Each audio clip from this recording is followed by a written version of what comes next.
technology itself, yeah, because as I've mentioned before, technology are the tools that we are going to use to create these sort of new environments. And it's very important to know, what exactly is happening with these technologies in the future. And wireless, of course, is absolutely one of the key elements in that area. Again, there's hype, there's lots of talk about things like that, but there's also the thread going through it is reality. And we're very lucky that we've got an absolutely expert in this field joining us today, Professor Rahim Tafazolli, and he is from the University of Surrey. It's 5G Innovation Centre. So please welcome Rahim Tafazolli.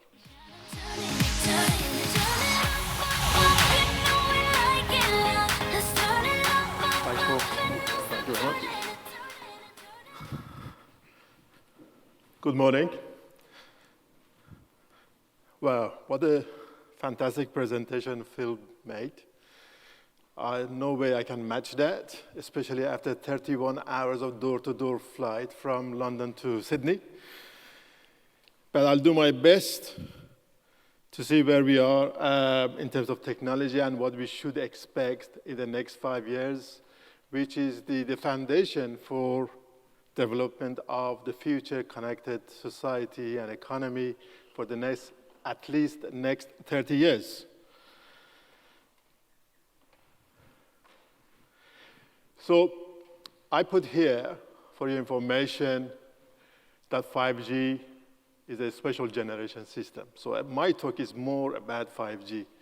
And the important message I would like to convey is, why is it a special generation? How do I change all right, there it is.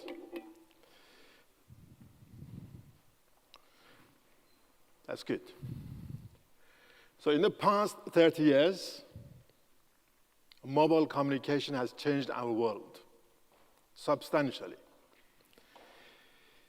It's changed our world from being analog to a digital world, and from a unconnected world to a fully connected world.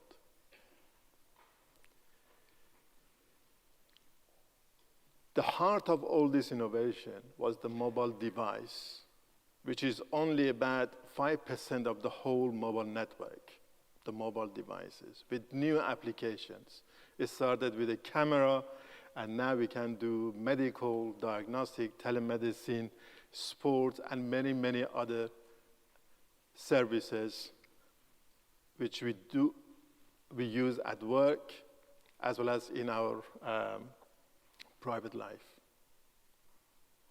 For the next 30 years, the wireless connectivity will have more transformative impacts and will be catalyst for another industry. Phil mentioned Industry 4.0, as well as social revolution. At the moment, most of the critical national infrastructure being digitized, from energy, electricity, water, all the way to government services, and will be gradually connected to make a super national, critical national infrastructure. In the near future, everything which is important is not only just people, but also machines, which is everything is important, will be connected. Will be connected wirelessly.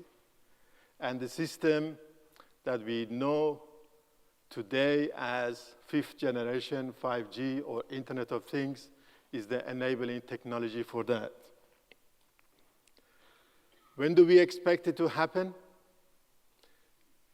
Since 2012, we were the first in the world to have a dedicated center on 5G technologies in UK.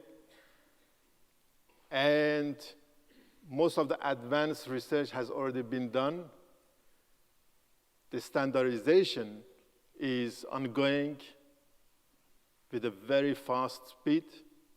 The first version of the 5G networks will be available in market as soon as in 2 years' time, 2019 or 2020. But that is the beginning of the new era.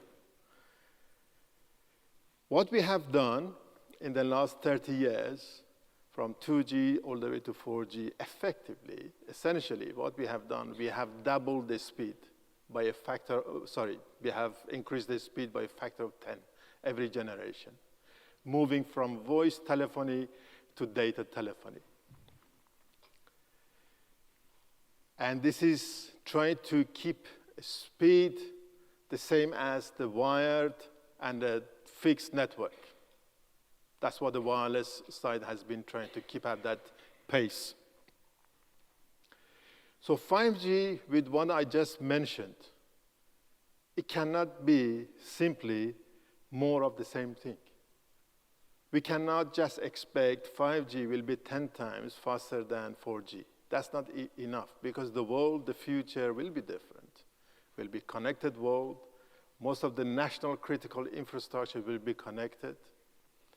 Most of the machines will be connected. Probably the connectivity between the machines are going to be not, if not more important, but equally as important as connecting people, which has happened in the last 4-generation system. And that, to some extent, I think aligns with what Phil mentioned, is the dawn of new era. And that connectivity of the machines become more important for connected economy as well as connected society. What 5G will bring, the technology, it will bring automation. It will bring prediction of the future through the data analytics, artificial intelligence or machine learning techniques. It will blur the boundaries between real world and the cyber world.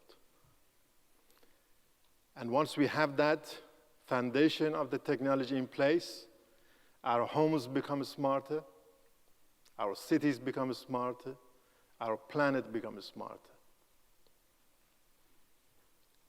So that's what I mentioned, 5G is a special generation system. It should not be compared with 4th generation and previous generation system that we have in our pocket. Robots will be carrying most of the mundane work that people do. They're not going to take over people. They're not going to take over the planet. And people will spend more time to do more creative pursuits. Cars will be connected to large extent autonomous driving, with the intention of we will have in future 0 road accident. Nobody will die of a road accident. Most of the road traffic signs will disappear. Probably we don't need roundabouts anymore, traffic lights anymore. And the heart of all this, the more important one, is artificial intelligence and the way that we utilize the data to extract intelligence out of the data that all connected devices and connected people, connected homes, connected cities generates. It has been said this connectivity will increase the world GDP by 25%,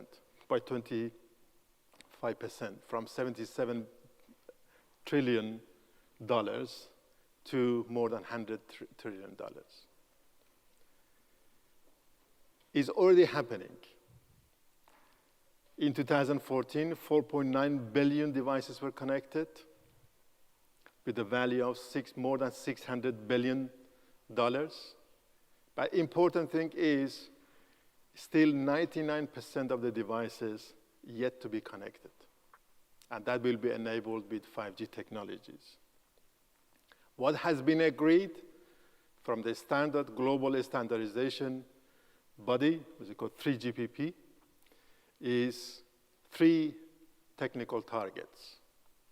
The current for the mobile broadband, the speed will increase by a factor of 10 to 10 and 20 gigabits per second, but more important aspect is 1,000 times more capacity than 4G can do. Massive machine connectivity, it has to be able, the network, to connect more than 1 million devices per kilometer squared. Devices of very low power to all the way devices, which could be cars or trains and many other bigger devices. Delay has to be guaranteed, especially for mission-critical applications. If you are controlling a robot in an industry 4.0, that delay, if it is 10 milliseconds, by the way, the time you send the command and receives the command and the action starts, it has to be guaranteed. If it's 10 milliseconds, it has to be 10 milliseconds 99.999% of the time. We cannot have 10 milliseconds and then 5 milliseconds and 4 milliseconds. And that's what 5G will bring. Another important thing is for connected everything, which is important, we need coverage. It's not only about capacity. And the 3 frequency bands has been identified in Europe, which so far UK is still part of it, part of Europe, but it's part of the EU.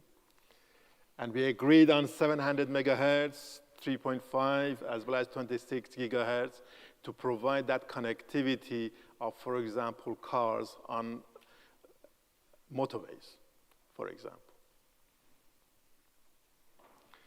We started this work, we talked about ecosystem, that we need to have all the stakeholders engaged in 2012 with the UK government funding initially, and all the industry, all the mobile operators. As you can see, McLaren, BBC broadcasters, Ofcom is the radio regulators. Small and large companies are all involved in developing such technology with us.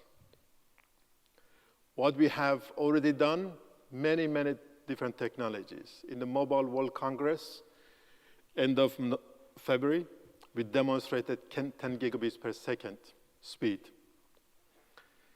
We also demonstrated software-defined networking and network virtualization for flexibility that the networks of the future will need to have to support narrowband all the way to wideband, large number of connectivities. 2018, the first quarter, 2018, next year, we are going to demonstrate trial end-to-end of the 5G networks in UK. And that, to give you international perspective, in Korea, for Winter Olympics 2018, they will do the 5G trials. So the future is coming faster than ever. And that is accelerated by the advances in technologies, the mobile wireless, Internet of Things, as well as Internet.